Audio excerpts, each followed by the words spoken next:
আজকেও ওয়েদার বেশ খারাপ। এখন বাজে ওই 5টার মতো, পুরো মেঘ করে এসেছে আর ঝোড়ো হাওয়াও দিচ্ছে। আজকেও মনে হচ্ছে ঝড় বৃষ্টি উঠবে, আর তারই মধ্যে আমার ছেলেকেও পড়তে যেতে হচ্ছে, বুঝতে পারলে।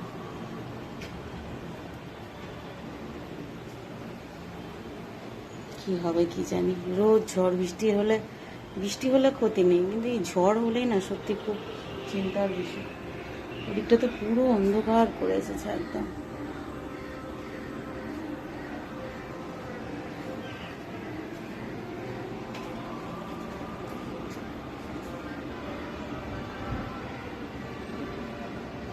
একটু শুয়েছিলাম তো দেখছি কিনা এমন মানে ঝোড়ো হাওয়া হচ্ছে, ভালো মনে হয় বৃষ্টি চলেই এলো। তো ছেলে বললো না এখনো মা বৃষ্টি আসে না, তার জন্যই ও পড়তে বেরিয়ে যাচ্ছে। ঠিক আছে, যাও।